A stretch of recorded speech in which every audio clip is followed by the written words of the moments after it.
Sudah kelihatan. Jadi ini persamaan keadaan.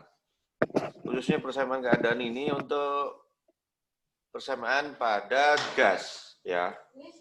Seperti kita ketahui, wujud zat itu kan ada padat, zat cair, dan gas. Ini untuk persamaan keadaan gas. Persamaan keadaan gas. Jadi lebih mengarah ke persamaan keadaan gas. Gas ideal, ya. Tapi dalam kenyataannya nanti mungkin kan ada gas wujud zat yang lain, ya. Misalkan seperti zat padat, kemudian ada zat cair. Selanjutnya untuk slide yang kedua itu mengenai definisi persamaan keadaan. Persamaan keadaan adalah sebuah persamaan konstitutif.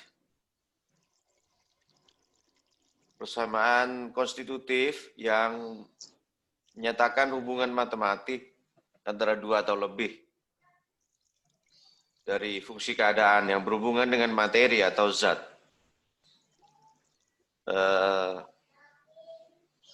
Besaran yang berhubungan yaitu temperatur, tekanan, volume, dan energi dalam. Ya. Jadi persamaan keadaan dalam bentuk persamaan matematis dalam fungsi temperatur, tekanan, volume, dan energi dalam. Itu nanti itu adalah persamaan keadaan. Ya. Di mana dalam sistem termodinamika, keadaan setimbang itu bisa menjadi keadaan setimbang yang lain. Jadi misalkan keadaan satu ini menjadi keadaan dua. Itu dinamakan suatu proses. Ya. Jadi keadaan satu menjadi keadaan dua itu adalah suatu proses. Bisa digambarkan dalam bentuk seperti ini. Gambar yang berupa lintasan garis ini. Di mana ini adalah lintasan proses, ya. Keadaan satu pada titik awal dari lintasan atau garis ini. Kemudian keadaan dua merupakan akhir dari titik ini. Jadi keadaan satu menjadi keadaan dua itu melalui suatu proses.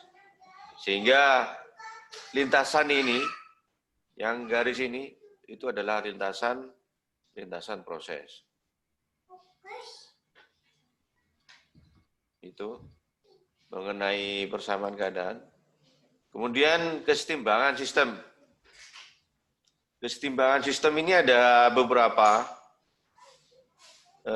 Ada tiga, ya. Ada tiga di sini. Sistem dalam keadaan setimbang mekanis. Apabila gaya itu dari luar atau dari dalam itu adalah nol. Jadi seimbang mekanis apabila resultan gaya dari luar dan dalam itu adalah nol. Jadi jumlah gaya-gaya dari dalam sistem ditambah dengan jumlah gaya-gaya dari luar sistem itu sama dengan nol. Kemudian sistem yang lain adalah seimbangan kimiawi. Jadi di dalamnya itu tidak terjadi perpindahan zat dari satu bagian ke bagian yang lain. Artinya ini difusi, ya.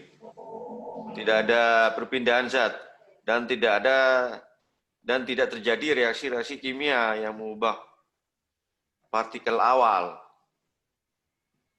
Dan juga tidak ada atau tidak terjadi pelarutan atau kondensasi. Itu disebut seimbang kimiawi. Kemudian keseimbangan termal, ya. Apabila sistem berkontak atau berhubungan dengan lingkungannya, itu tidak ada atau melalui suatu dinding diatermik, ya. Jadi tidak ada perubahan temperatur di sini, tidak ada perubahan termal antara bagian dalam sistem dengan bagian luar dari sistem. Ya.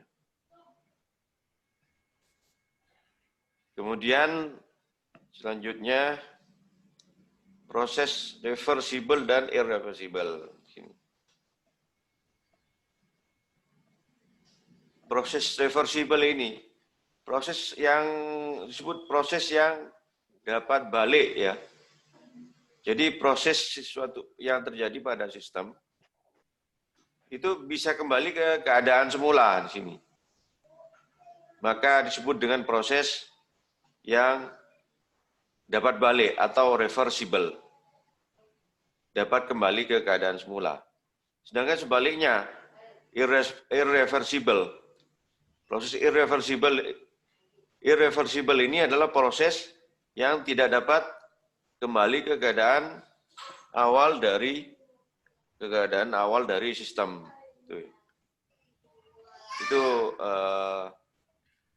termasuk dari jenis-jenis proses. Proses seperti yang kita ketahui tadi itu kan ada keadaan 1 ke keadaan 2 itu kan melalui proses. Jadi kalau misalkan tidak bisa kembali ke keadaan awal itu disebut proses irreversible. Kalau bisa terjadi ke keadaan awal berarti proses tersebut adalah proses reversible, ya. Ini mengenai apa yang saya paparkan ini masih pendahuluan, ya, termasuk pendahuluan ke bagian bab ini, ya. Ini pendahuluan terhadap persamaan keadaan. Selanjutnya mengenai proses-proses yang terjadi pada termodinamika, ya. Ada 4 proses yang terjadi pada proses termodinamika ini pada sistem gas, ya. Jadi terjadi pada sistem gas. Yang pertama adalah isobarik, di mana isobarik ini adalah proses dengan tekanan konstan. Isotermal, proses dengan temperatur konstan, gitu, ya. Kalau proses isovolometrik atau isohorik itu proses dengan volume konstan, gitu.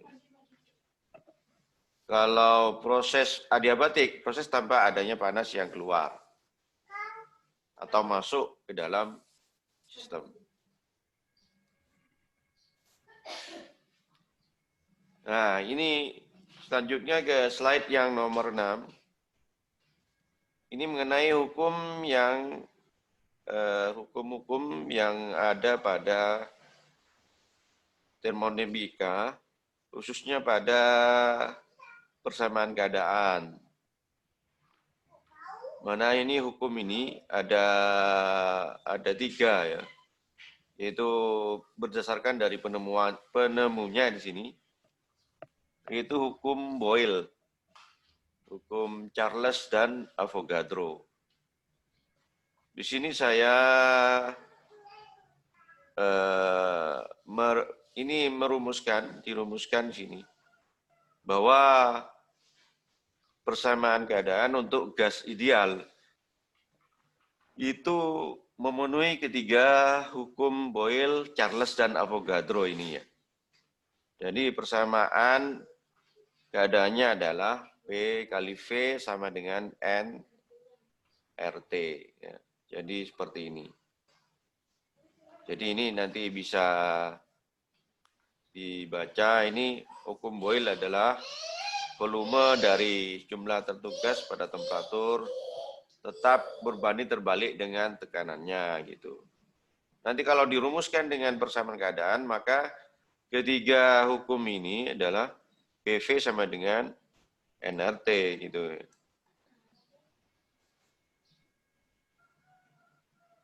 Nah, ini perbedaan dari gas ideal dan gas real ya. Beberapa perbedaan sini. Gas ideal memiliki deviasi penyimpangan yang lebih besar terhadap hasil eksperimen dibanding gas nyata karena beberapa perbedaan yang ada atau digunakan sebagai berikut. Satu itu jenis gasnya, kemudian tekanan,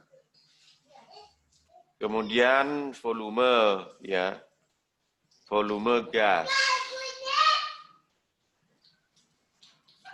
Pada kenyataannya, tekanan untuk gas real itu lebih kecil dari tekanan gas ideal. Ya.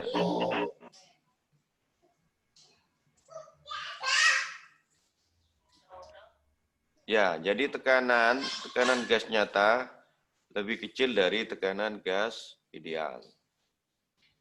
Sedangkan volume gas dalam gas ideal itu diasumsikan sama dengan volume wadah gas. Jadi volume wadah gas. Namun nanti kalau dalam gas realnya volumenya itu diperhitungkan volume realnya sama dengan volume wadah dikurangi dengan volume molekul gas. Jadi volume gas realnya, gas nyata, itu sama dengan volume wadahnya dikurangi dengan volume molekulnya. Ya. Jadi di sini untuk volume wadahnya itu lebih besar dari volume molekul-molekul gasnya gitu. Dalam persamaan gas ideal itu dengan gas real atau gas nyata itu dibedakan dalam faktor kompresibilitas Z ini, Z ya, di mana Z itu adalah faktor kompresibilitas. Jadi Z sama dengan PV sama dengan nRT. Kalau tadi kan gas ideal kan PV sama dengan N kali R kali T itu. Sifat-sifat campurannya. Di sini ada beberapa sifat-sifat campuran. Nanti mungkin nanti ini ada 3 ya. Ada yang pertama 1 campuran gas ideal dan uap. Masing-masing komponen bisa dianalisis dengan 1 analisis molar ya. Analisis molar ini menyatakan komposisi campuran berdasarkan jumlah molekul. Kalau analisis molar. Sedangkan analisis gravimetri itu dianalisis berdasarkan massa masing-masing komponen.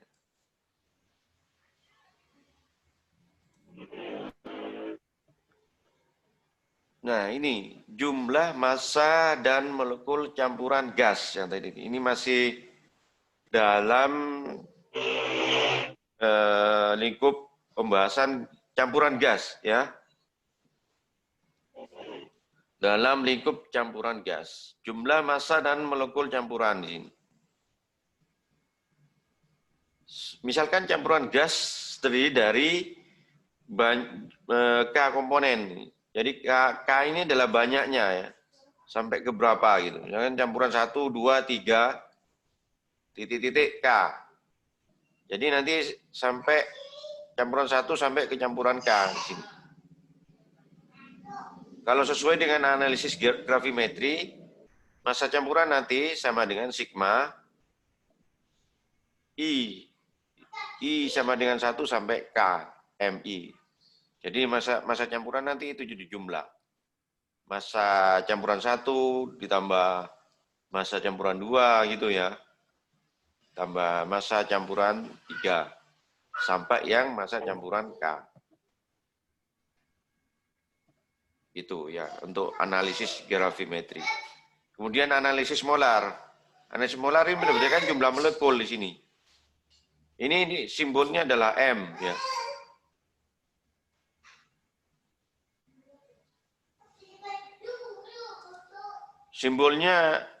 Simbolnya adalah N. N campuran ini sama dengan sigma I sampai K juga, tapi dijumlahkan jumlah molekulnya di sini N. Jadi sama dengan N1 plus N2 plus N3 sampai seterusnya gitu.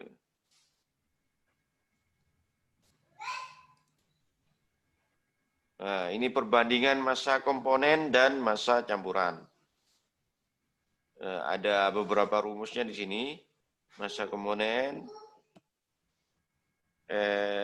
perbandingan. Jadi perbandingan massa komponen terhadap massa campuran disebut fraksi massa. Nanti fraksi massa sama dengan 1. Kemudian berat molekul, ini termasuk analisis molar di sini. Kalau yang perbandingan massa ini analisis gravimetri. Ya.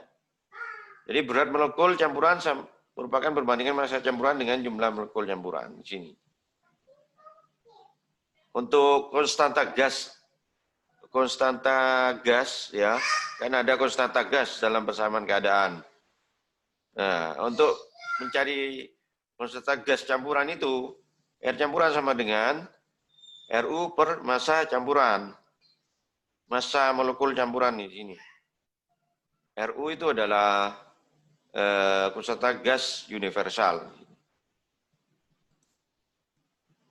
Kemudian yang kedua itu adalah campuran udara dan uap air ya.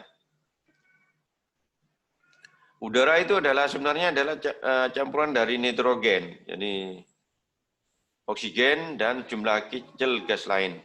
Jadi presentasinya itu mayoritas adalah campuran udara itu adalah oksigen dan nitrogen plus campuran gas-gas kecil. Udara yang tidak mengandung uap air disebut udara kering. Untuk termodinamika ini, nanti asumsi yang digunakan itu adalah campuran antara udara kering dan uap air.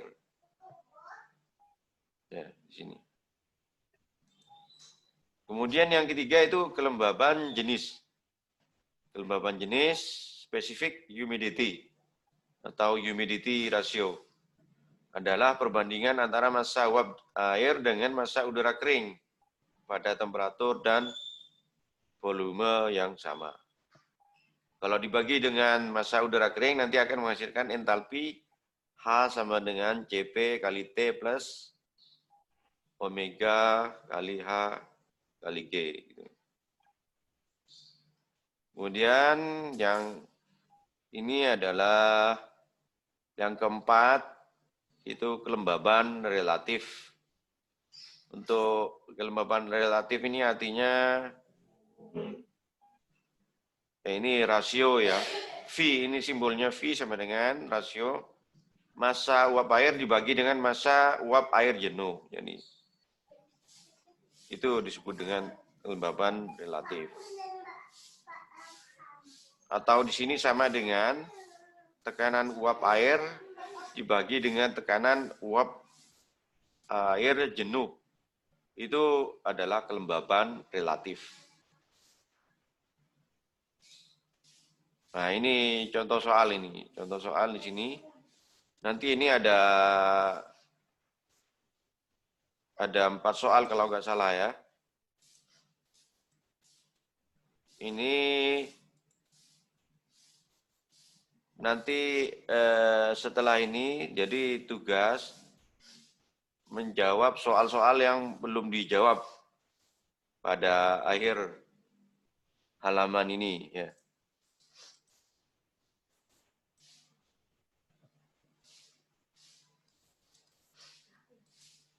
Nah, ini analisis geometri di sini.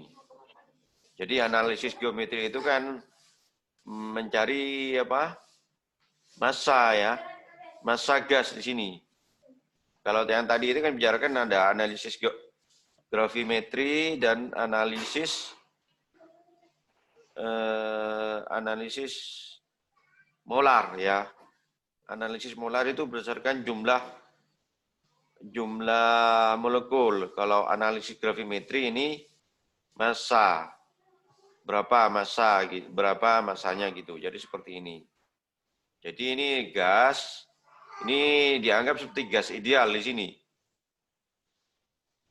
Gas ideal. Jadi komposisinya yaitu nitrogen N2, kemudian karbon dioksida CO2 jadi di sini.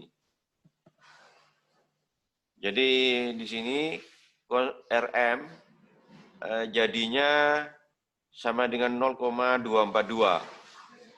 Rm ini adalah konstanta gas. Konstanta gas campuran di sini. Kemudian akhirnya ini nanti jadi diketahui mm sama dengan ini massa gasnya ya, sama dengan PM kali VM per RM kali TM, sama dengan 20,45 kg. Ya. Itu massa gas yang dihasilkan ya, massa gas yang dari perhitungan. Dan ini di sini kan berapa di sini ya? Yang ditanyakan adalah komposisi, kemudian massa campuran jika volumenya 1 M⁻3. Kemudian ini pertanyaan yang ke C ya. Berapa kalor jenis campuran CP M? Di sini juga pakai rumus-rumus yang ada ini nanti coba dibaca lagi nanti. Dan juga dibantu dengan menggunakan tabel properties. Tabel properties ini mencari kalor jenis gas N2 sama dengan 1,039. Juga mencari kalor jenis CO2 0,846 gitu ya. Kemudian dimasukkan, dihitung dalam rumus ini nanti ketemu kalor jenis campuran sama dengan 1128 kJ per kilogram. Kemudian ini contoh yang kedua di sini. Ini massa jenis nitrogen 1,25 kg pada tekanan normal. Tekanan normal ini artinya adalah tekanan atmosfer ya, P1 sama dengan 1 atmosfer.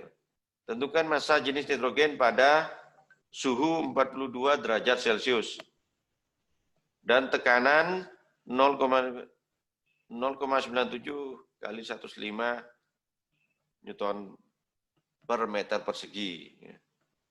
Nah, ini dengan mencari ini dengan pakai persamaan keadaan di sini. P1 V1 per T1 sama dengan P2 V2 per T2. Ini yang ditanyakan massa jenis nitrogen setelah keadaan 2. Jadi di sini rho 2 sama dengan 0,9638 kg per meter kubik. Nah, ini contoh soal yang ketiga. Di dalam sebuah tangki yang volumenya 50 desimeter pangkat 3, terdapat gas oksigen pada suhu 27 derajat Celcius dan tekanan 135 atmosfer. Berapakah massa gas tersebut? Jadi di sini untuk menghitungnya itu pakai persamaan keadaan di sini. Persamaan keadaan kita kan tahu di situ PV sama dengan nRT ya. P tekanan, V volume, N itu jumlah mol ya, jumlah molekul, kemudian R itu konstanta gas, T itu temperatur, semuanya ada datanya di sini. Nah, ini kan diketahui.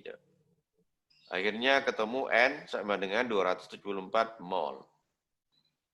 Diketahui massa molekul O2, MrO2 itu kan sama dengan 32 gram per mol. Jadi massanya itu jumlah mol kali massa molekul relatif MR oksigen. Jadi 32 kali 274. Ketemunya 8768 gram.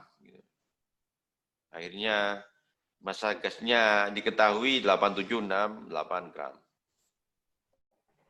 Nah, ini juga di sini. Ini memakai persamaan keadaan di sini. Ini contoh soal yang keempat di sini. Sebuah tangki berisi 8 kg gas. Oksigen pada tekanan 5 atmosfer ya. Bila oksigen dipompa keluar lalu diganti dengan 55 kg gas, karbon dioksida pada suhu yang sama, berapa tekanannya yang gitu ya. Ini pakai persamaan keadaan di sini. Jadi ini jadinya rumusnya yang dipakai itu P1 per P2 sama dengan N1 per N2. Jadi karena ini suhu dan tekanannya apa? Suhu dan volumenya yang sama. Akhirnya rumusnya jadi seperti ini gitu ya. P1 per P2 sama dengan N1 per R2. N2 di sini. Jadi hasilnya P2 sama dengan 2,5 atm. Tekanan dari gas karbon dioksida.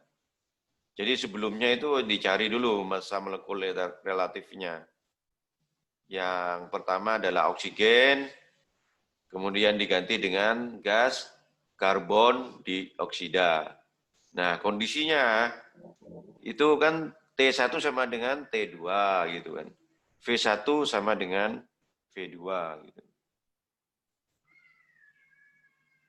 Nah, ini contoh soal yang lain ya. Massa 1 mol air 10 kg. Berapa jumlah molekul H2O dalam 1 gram berat air?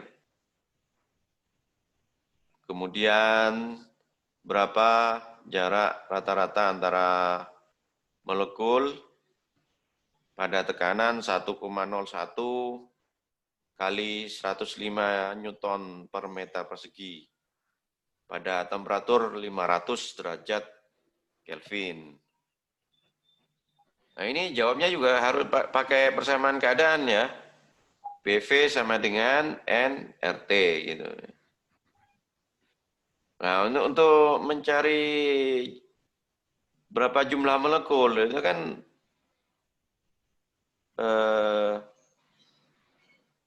cari volumenya dulu ya. Cari volumenya dulu. V sama dengan nRT dibagi dengan P. Ketemu di sini volume tiap molekul sama dengan 134 kali 10 pangkat minus meter kubik. Sedangkan untuk mencari jarak antar partikel, ini partikel dianggap seperti parabola di sini. Jadi dianggap seperti parabola. Jadi untuk menghitung volumenya sama dengan volume bola. V sama dengan 4/3 PR pangkat 3. R ini adalah jarak antar partikel. Ya, jarak antar partikel di sini. Ketemu R sama dengan akar 3209 10 pangkat 26. Kemudian ini soal latihan. Ini tugasmu menjawab soal latihan ini ya. Ya, itu mungkin dari saya ya. pemaparan dari mengenai pokok pembahasan dari persamaan keadaan, khususnya persamaan keadaan gas ideal.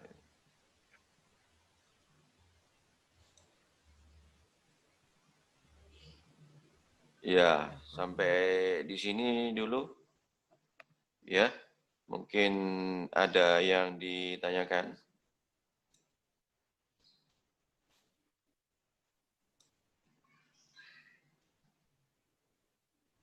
Kalau saya belum, Pak. Belum ya? Yang nanti tugasnya menjawab soal pada halaman terakhir dari PowerPoint yang dipaparkan tadi ya. Kan tadi kan ada soal yang terakhir itu. Halo? Ya, Pak. Soal yang terakhir itu. Soal yang terakhir kan ada. Baik, Pak. Siap. Nanti tugasnya menjawab soal yang terakhir itu. Menjawab soal yang terakhir itu.